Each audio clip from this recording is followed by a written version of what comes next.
You are listening to C-Suite Perspectives, a podcast by the Conference Board. Welcome to C-Suite Perspectives, a signature podcast series by the Conference Board. I'm Alex Heil, Senior Economist at the Conference Board and the guest host of this podcast episode. Today we'll discuss sustainability and its impact on corporations' bottom lines.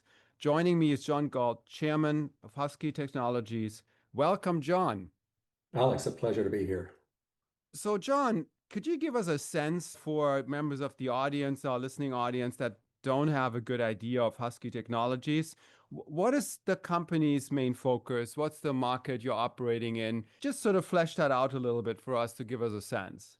Sure. A brief history is the company was founded by a German that emigrated to Canada after the Second World War, and he started a small machine shop. And then somebody approached him very early on and asked him if he could develop something for solutioning a plastic molding, which was very, very new at the time. And that led to that business started to grow, and soon that was dominating what we were doing, and we became exclusively focused on technologies for plastics processing.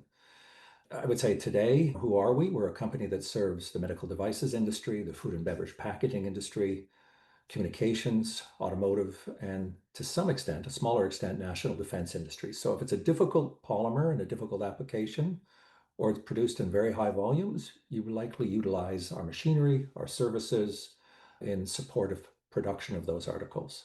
In terms of the scale of the business, we've been very successful in the target markets we're in. We're the number one supplier of processing technologies on a global basis to the PET industry. And another application that people are familiar with, about 1/3 of the plastic syringes that might be used in injecting something in you, for example, when you go to healthcare services in North America, are produced utilizing our technology.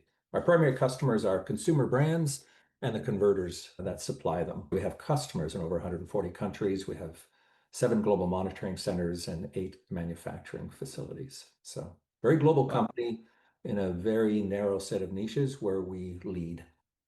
Right, but it's fascinating because it's such a global reach, and it's not necessarily, there's no billboard in Times Square. So it's not like, right, that's very fascinating. So I can imagine that with plastics and plastic products, related services, the issue of how sustainable is this business always comes up. So how have you been able to really fold sustainability into your operations? And really, I mean, even personally, what role has this played in your own career? Sure. Some of my earliest personal experiences on the subject of sustainability came from the passion our founder had for the subject.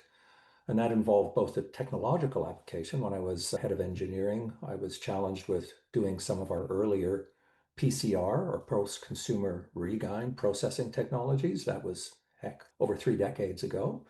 But we also at the time embraced things like natural escaping of our landscapes to get away from using fertilizers. We launched in the early 2000s a program called Target Zero, which was really to have a zero impact, net impact on the environment. And it really focused on equipment design. And that was really around several key concepts: systematically eliminating waste and variability, enabling lightweighting, moving more towards monomaterial packaging solutions, which are much easier to recycle and recover. And then finally, and continually, learning to master the processing of post-consumer regine materials. And that's finally led me, I guess, personally to this advocacy and education piece that I have, whether it's with the Canadian government, being on the UNEP panels on the subject of plastics, or with the US delegations. I've been brought in as somebody familiar with the history to educate and to learn myself about what's necessary to advance circularity.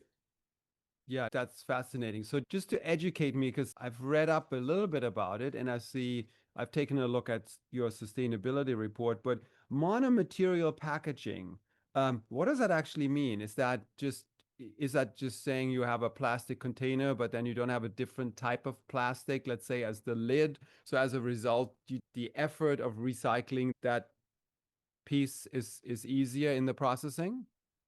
No, it's not just that, although that's part of it. It's actually using the exact same polymers. So Oh, if you think about the polymer industry, it was largely developed at a time when everybody was thinking linear economy. we extract from Mother Earth, we convert raw materials, we process them into articles we use, and then we toss them away back to Mother Earth. But we don't assist Mother Earth in the cycle of life in breaking those materials back down. We just work on this concept of linear extraction and use. And I think as a result of that, polymers were developed for applications, and we didn't necessarily think about finding ways to use fewer polymers over a broader range of applications. So when you think about the challenge of recycling, with thousands of different polymers in use today, what you want to be able to do is extract and separate each polymer for processing to get as pure a material back.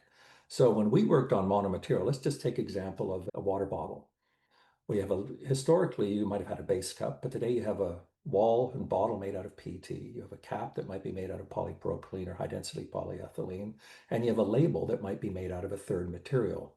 What Husky pioneered is people said, well, I need a different type of material for the cap that has to have some elastomeric properties to seal. We tackled that for several years and have actually come out with a closure that can use the same PET as the bottle and still provide all of the necessary function. As we move towards a material that has 100% PET, the issue of separation becomes less significant. The issue of cross-contamination becomes less significant, and the ultimate yields from the bales that are collected post-consumer can go up. And so we're big advocates of this idea that as we move to fewer biostable, highly recyclable polymers, we can increase the volume of yield post-consumer, get more into the system, it improves the economics, and it also lowers the environmental footprint. So that's the principle in a nutshell. That's interesting. I can see that from an economic point of view, that makes a lot of sense. Just a fewer number of those polymers is going to make the extraction post-consumer much easier. That makes a lot of sense.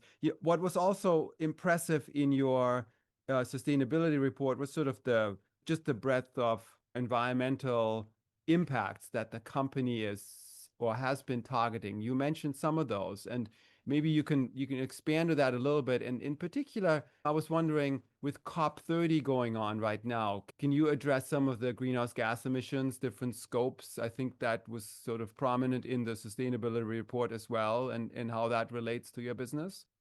Sure. I think the key thing for me is maybe my definition of what it means to be environmentally responsible versus others. And after spending 4 or 5 years involved with all these different government agencies and people, a lot of people have different definitions. Some look exclusively on mismanaged waste. Some look on carbon emissions exclusively. I have to say that as an engineer and somebody who's studied this now for decades, I would say it's more the impact on the biosphere that defines how we think about an environmental impact, right? Mother Earth created this virtuous cycle of micronutrients, small organisms, larger organisms eating the smaller organisms, until finally at the end of life, those larger organisms through bacteria and enzymes return back to micronutrients and begin the cycle again. So when I think about impact, I think about two things: the impact on the air, but also the impact on the land and the water. So what we do is we examine on a full LCA basis the impact on all three. How many carbon emissions are involved? What's the benefit of recovery and reuse of that material and the carbon emission for that processing? What does it mean in terms of things like blue water use? And alternatively, what does it mean in terms of changes to land, deforestation? So I'd say that's how I think about it, is creating that virtuous cycle for man-made materials to emulate the virtuous cycle that Mother Nature has already established. But if we jump all the way to carbon emissions, I think, as you know, one of the biggest focuses on carbon emissions is energy. It's not only the energy source, which we won't talk about here, but it's the actual quantity of energy used in processing materials. And so when we think about materials like polymers, they have a very low melting point. And so they have an inherent advantage that, let's say, versus aluminum or glass or other materials, of being able to be formed at significantly lower temperatures. And that means that they have significantly lower emissions.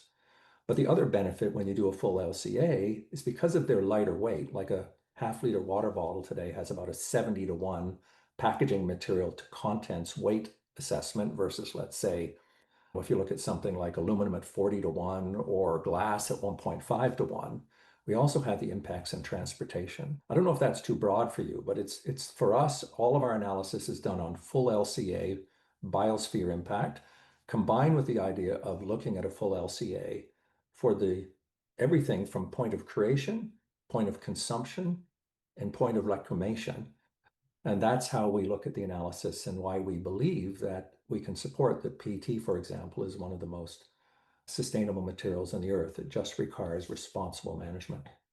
Yeah, circularity is critical. And just for listeners in the audience, LCA, life cycle assessment, is a methodology that essentially assesses environmental impacts across a variety of different segments and axes, essentially, to get a sense of what the true cradle to grave impact of a product or service might be. So that's very interesting.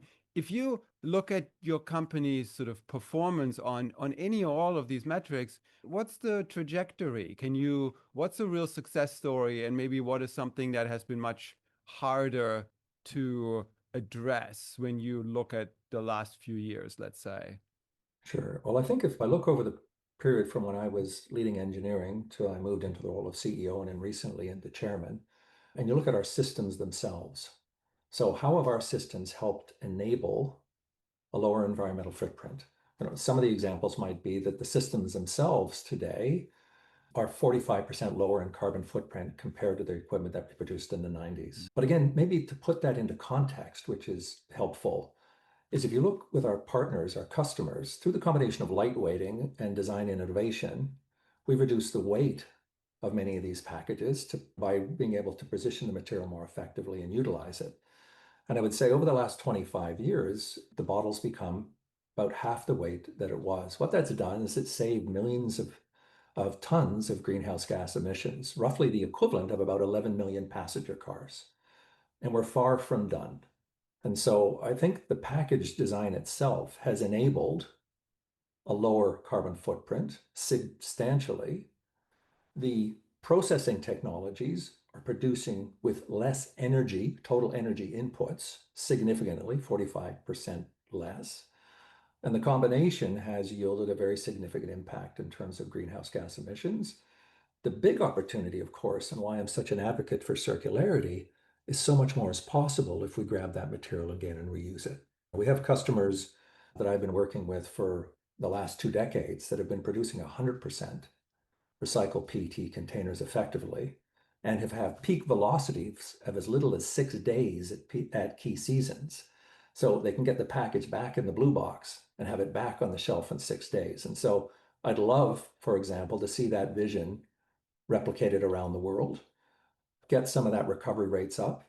And that's really where the emphasis is today in terms of, I think, technology-wise, we have the solutions, we have the willingness of customers and the motivation to do so. The biggest challenge has been working with governments.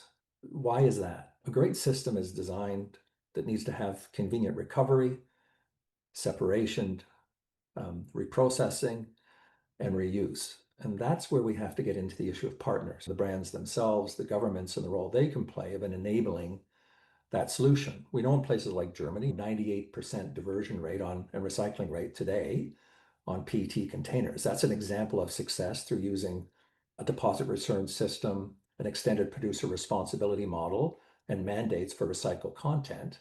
Lithuania followed very successfully and has taken its recovery rate already up to 84%. The rest of the world, we don't necessarily have that.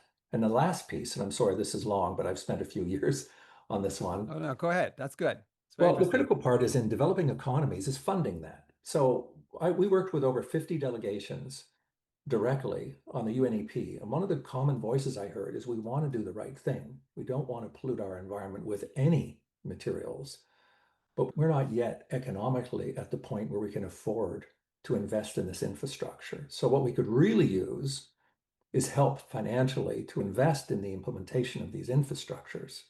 And that's been the challenging part for me over the last few years in industry, is to come together to build the circular engine, to globalize it, because the solution to the problem exists. Now we need to scale it. Yeah, I'm glad you mentioned Germany, because obviously, having grown up, that's my home country. And my dad always, I remember him getting a ticket when he put the yogurt container in the wrong recycling container there in the wrong trash bin. which was always interesting. So that's clearly a whole nother level of policy and support. But you mentioned something else, which I think is worth just circling back to, and that's extended producer responsibility. Not everybody in the audience might be familiar with that. And I know that, for instance, that's been a topic here in New York City, where the conference board is headquartered. Can you just provide a little more detail and just a little bit more narrative here to explain what that actually means and what some of the implications are? Okay. So extended producer responsibility is really an approach that shifts a greater level of responsibility for post-consumer packaging materials from municipalities to producers. We take a more responsible role in ensuring that we have the convenient collection systems, the sorting, the organization.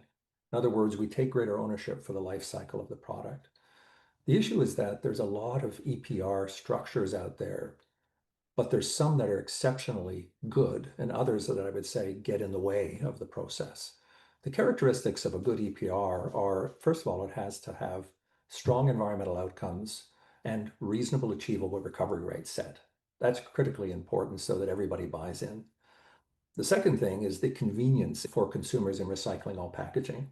Where I live, blue boxes are available in single-family dwellings, and voluntary participation rates, even without deposit return systems, are over 70%. Multifamily dwellings where I live don't have any blue box, and therefore it all goes into the trash bin. So convenience collection matters a lot. People will do the right thing if you give them the opportunity to do so.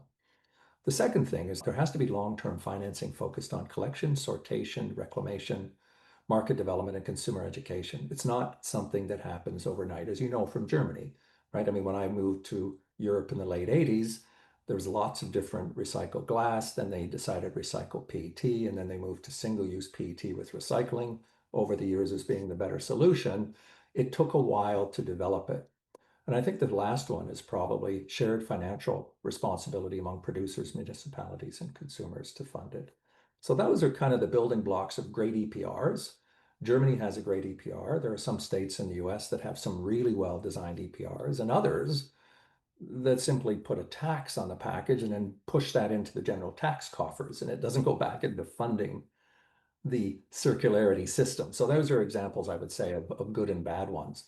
They also typically go together with things like good deposit return systems. When you place value on the material, then most people are motivated to take it back and receive that value in kind. Even if they don't and they get rid of the material irresponsibly, somebody else picks it up and takes it back. And so usually great EPRs work in concert with DRSs or deposit return systems to do the job well. It's all about, right from an economist point of view, you need to have the right incentives. Adding value across the entire chain makes a lot of sense. Just for people to do sort of to back up their good intentions also with behaviors. And I think that's a very good point. So, that brings us to one of the big questions, and that's really, how I started the podcast. And that's the two sides. And maybe they're not two sides. Maybe they all work in tandem these days. What about sustainability and circularity on the one hand, and then profitability on the other? What is your view on how that works for your particular organization? What's your just general approach to that? Again, conflict is maybe too strong of a word, but how would you paraphrase and characterize that? Okay, so passionate subject for me. It was part of my motivations when I was I'm asked. good. Well, pick the right one. That's very good. You did pick the right one. So, first 20 years of my career, I was in engineering. My job was to solve problems. It was to drive technology, it was to find solutions to customers' unmet needs, and it was to institutionalize the concept of innovation. One of the definitions we use for innovation is the solution to an apparent contradiction. The right minds, the right processes, fundamentally deconstructing problems into smaller pieces and building back those pieces to deliver the ultimate solution is something we're very, very familiar with at Husky. When I looked at the issue of sustainability and circularity, you look at it not as a threat, but an opportunity. Some of the things that came to the surface during that analysis were systematically reducing waste and variability will save money because investments won't go into things that don't create direct value for my customers. The second thing that became apparent is when you critically examine material and product tourism, that's also a source of waste and environmental burden. If I buy parts from someplace in the world, I ship them all the way over to my factory, I assemble them in my factory, then I ship them back to one of the 140 countries I have. Tourism is a big deal and it has a huge environmental footprint. If I can make more direct, point of creation to point of use, I can substantially reduce material tourism, the environmental burden, and save money again. On our equipment and in our factories, it's about looking at every production input, energy, air, water, the feedstocks, the overheads, the labor, and finding ways to use less to produce more. Again, reducing cost and environmental burden. But then it wasn't just about waste reduction and elimination by thinking fundamentally, if we have a lower burden on Mother Earth, we'll have lower expenses at the same time. But it was also the issue of the future of the organization. And a very bright man, since I'm not from a financial background, I had to rely on great people, working with great people, told me that a business is valued based upon three fundamental principles: profits, predictability, and prospects. And so if I could develop greater profitability and help my customers develop greater profitability by eliminating sources of waste, non-value added investment, then the second thing is prospects. I think as 8 billion people in climbing, 3 billion when I was a boy, 8 billion in climbing today, each having more consumption per capita, the inevitability of circularity is there. And so the question is, if you don't perceive it as a threat but an opportunity, as the population grows more aware of that pressure, they're going to seek out solutions and leaders who are providing those products. And so that will also deliver revenue growth and renewal. And so I think sustainability, there's a convergence per se, depending on how you look at the problem, between sustainability and circularity and extracting waste, delivering velocity and higher efficiencies. And I think that's probably the starting point of how we thought about it and what we've been pursuing for the last 20 years. Yeah, no, great, John. That's I appreciate the insights. And I really like the term material tourism. I had not heard that before. That's very interesting.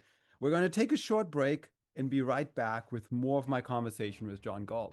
What does the future of work mean for your employees? How will your company navigate the future of AI?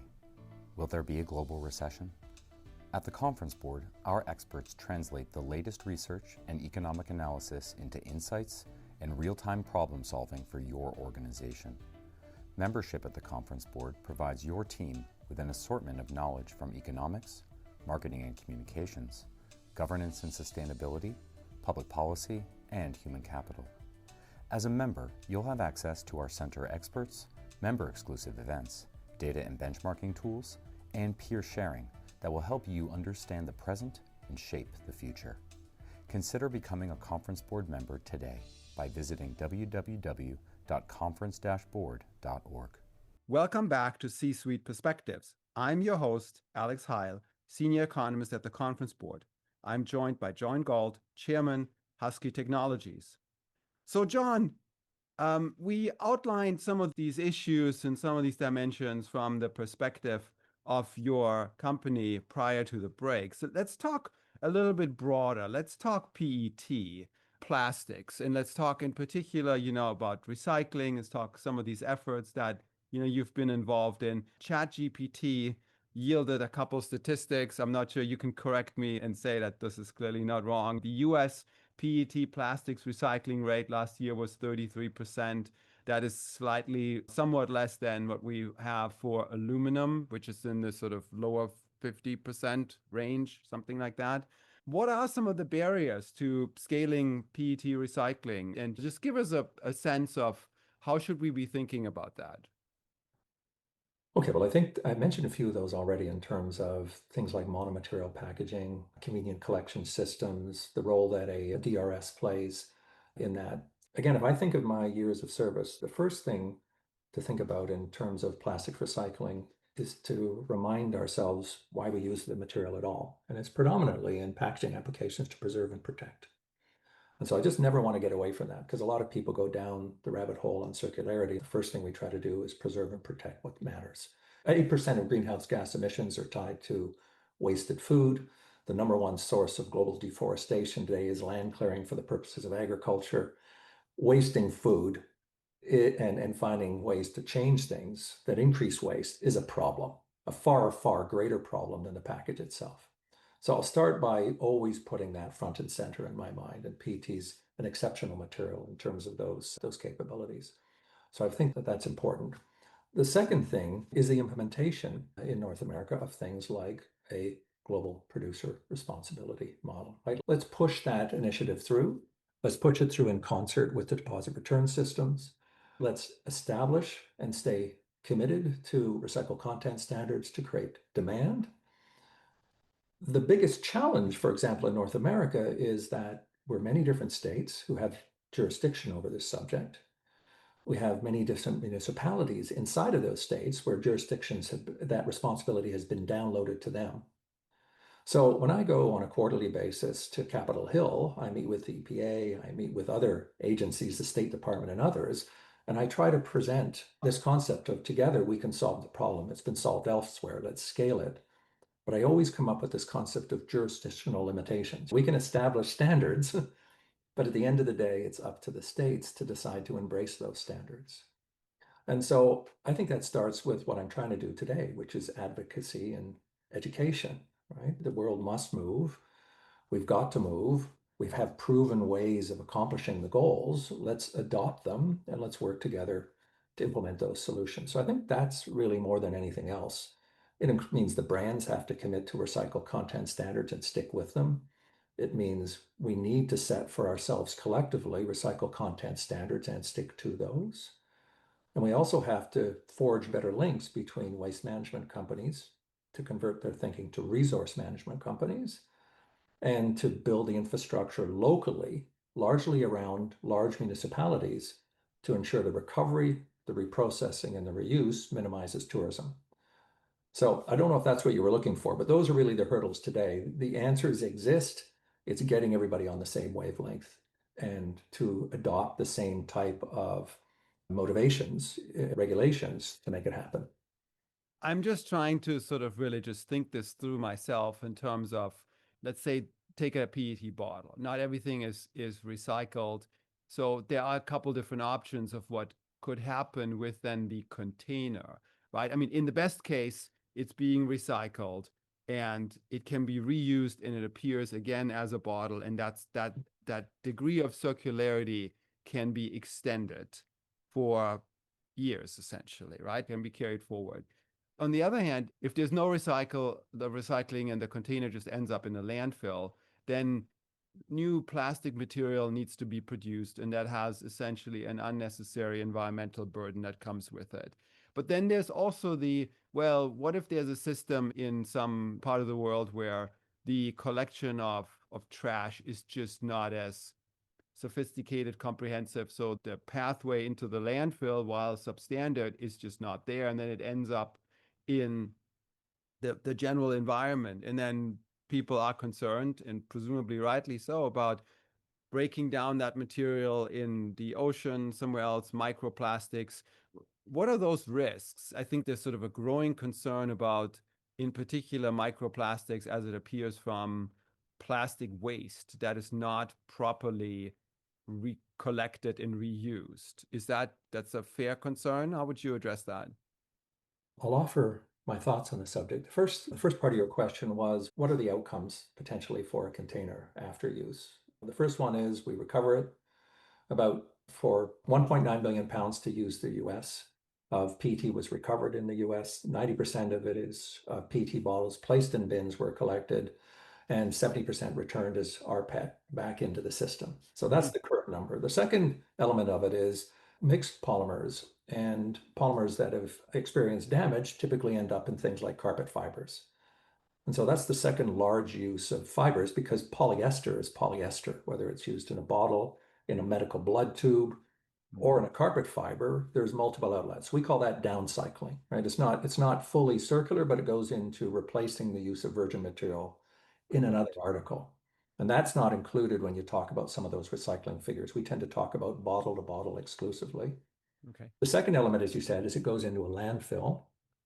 The last and worst is it's irresponsibly managed. It doesn't end up in a landfill. It ends up in our environment, in our ocean, in our forests, somewhere else. That's what the framework looks like today, which is why I'm so motivated by incentivizing or placing value on the materials so that it comes back. It's a proven solution. If we look at the other side of things, the challenge in the term plastics, which a lot of people use, it encompasses a list of materials over 10,000 lines long. And I don't know if you're familiar with it, but when we talk plastics, we're talking about everything from tires on automobiles to acrylic paints, road markings, textiles, microbeads in makeup and things like that. Actually, if you look at one of the documents from the UN, and I have it here, and they did prime sources of primary microplastics in the environment, 47% of it is tire abrasion.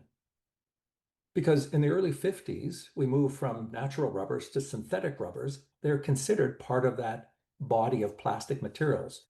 They get abrasion, obviously, our tires wear out, and that gets washed into the ocean. So roughly half of microplastics, if you're really serious about it, you have to address the issue of capturing this abrasion that takes place from tires.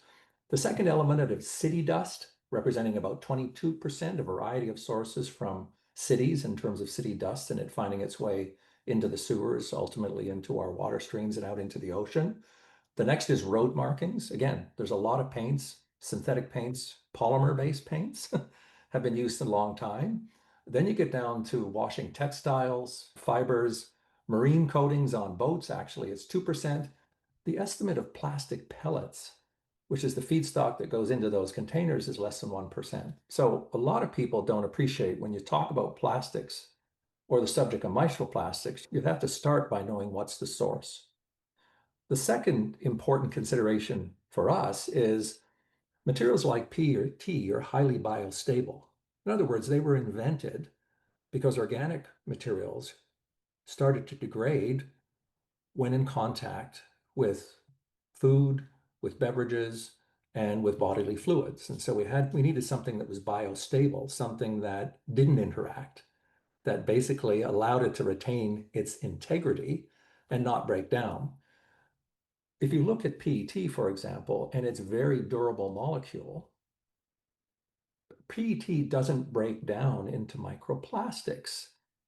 People talk about, oh, these forever chemicals, it's bad. Part of having such a stable molecular structure is unless you apply abrasion to it, the process of breaking down PET is an extremely slow one unless you put it back into recycling.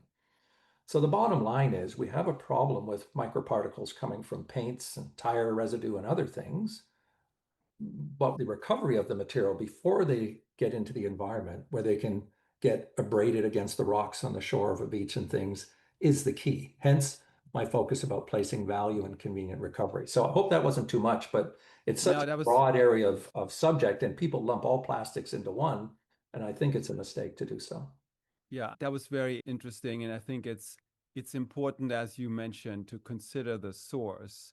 It is also true that because of the nature of the use of PET, it is easier to be including it in, or have a recycling process potentially that introduces circularity. I could imagine clearly that road tires, paints, road markings, the other items that you mentioned, the recycling is a much more complicated process in that case.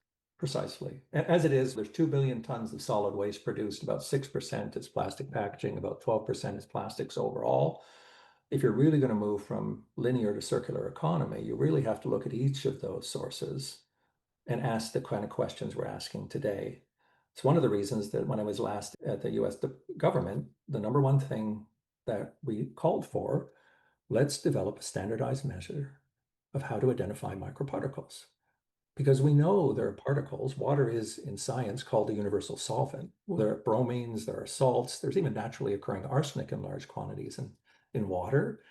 How do we find a standardized way of measuring so we can have trustworthy information that'll allow us to identify sources and then put our technology into controlling at source? Right. Yeah, standards are clearly important, similar to that you have to have a system that actually allows you to better understand what the problem is so that you can identify a solution. That's certainly very true. So if we look into the future, what's your outlook? If you're saying, oh, where are we on this pathway, on this trajectory to, I don't know, at an end point of the goal of near perfect recycling? You already mentioned some of these obstacles, but I'm just sort of interested where we are in this process, right? There's a lot of talk this week about where we are with greenhouse gas emissions is a different topic altogether, but there's a lot of discussion where we are compared to Paris 10 years ago. So if you take the topic of plastics, what's the roadmap going to be like going forward? Well, I think the one thing I can say is that industry has embraced it. So with customers in 140 different countries, and the fact that we open every presentation with a customer with what we heard from you and what we're hearing from the market, and that's the Husky standard. We learned a long time ago, don't walk in and try to sell something that nobody wants to buy. Ask them first what their key unmet needs are. Find a way to provide solutions to those, and you'll have a home for your products and services. So if we think about that logic for a moment, I can tell you that for over a decade now, the concept of circularity and sustainability has been a top 3 request from every one of our customers worldwide. So I think there's absolutely a willingness on the customer side. I think any survey, and you would know this better than I, is that the consumer, the public, wants the solution. Every few years we do a survey. I did a dream survey a few years ago, what's your dream for the world? And then we did a survey a little after that on National Recycling Day. Things like, to quote, total respect for each other and our earth, responsible use of resources while ensuring the health of all eco-environmental systems. Recycling is important to me because I want my daughter to grow up in a clean, healthy environment. It's my way of contributing to a better future for her and for generations to come. So I think most of us share that vision. So if public wants it, if industry has accepted it, and I've spoken to waste management companies, the biggest recyclers in the world, the converters, I've spoken to the brands, I think there's clear motivation in there. I think the biggest thing getting in the way today is the politics of division. I hate to say that, but it really is. There's 2 types of environmentalists. There's the one that really wants to solve the problem, and there's the one that wants to profit from appearing to solve the problem. And I would say that that's really where the biggest challenge is today, is through education and being enduring with that education, for listening to critics' concerns and addressing them. I think it's our own will collectively to implement the solution that represents a far bigger challenge than anything else today. And that's why I think education matters. I think advocacy matters. I think taking people and their concerns seriously matter. I'm not worried about the innovation. I am not at all. I can tell you we're working on things 10 years from now that are right at the level of chemistry to preserve the integrity of the molecule that are going to overcome any of the technical challenges. So that's where I really see the biggest issue. And that's where we'll just have to all keep asking for more, better solutions and being unsatisfied until our politicians realize it's not lip service, but actually solutions we're after. Yeah, I mean, that's true. I think you mentioned some of the survey work that the conference board does. And in some of these surveys, it depends on how it's asked, but certainly represent this growing awareness of consumer purchases and what they actually represent in terms of resource use. Very interesting. I really appreciate all the insights. So what have I missed? Is there anything that you would have liked to cover and at least mention before we sign off for the day? Well, as I said, it's a passionate subject for me, and so I could go on all day, but then your listeners wouldn't enjoy that. I'll try to narrow it down, I guess. I'll just reiterate one of the things I talked about in terms of circularity. I think there's 3 primary stakeholders for a business, any business: the customer, the investor, and the team member, yourself. And we've done work where we've tried to say, what are the objectives of each? And how do we find the overlapping requirements in the center and make our strategic goals the goals that bring benefits to all? Goals like innovation, goals like systematically eliminating waste and variability, maintaining the position as a provider of competitively advantaged products and services. But the 4th element of that, and crucial, was to accomplish any of those goals, was to attract, retain, and inspire the best team of people to provide those solutions. And through their networks to communicate that solutions are available and encourage others to do the same. And then together with that is to ensure a bright future through circularity and sustainability, prospects, back to my 3 Ps. So I think the number one thing is that any business, I would encourage them to embrace the concept of circularity as an opportunity to enhance growth and an opportunity to enhance profitability, and where necessary, work with partners to make it happen. Because my experience in industry is there's leaders, we have those, Germany, customers of ours in other parts of the world that are already doing it, and then there's a followership. And the big impact is when the rest of the industry follows it. So it's not necessarily like about the technology, but it's about just the more we all talk and commit to making it happen, the more it's going to build momentum. And I think that's more important at this point in time than anything else we can do. And in a very simple way, if you use a PET container, responsibly deposit in a recycling solution in a collection system. If everybody does a little bit more of that every day, if you see one on the ground like I do and you pick it up and you take it home so you can put it in there, do that. 8 billion people doing the right thing every day can make a huge difference. Great. I think that's a very hopeful note to end on. Thank you so much, John, for joining us today. It's my pleasure. Thank you very much, Alex, for having me. And thanks to all of you for listening to C-Suite Perspectives. I'm Alex Heil, and this series has been brought to you by the Conference Board. You have been listening to C-Suite Perspectives, a podcast by the Conference Board.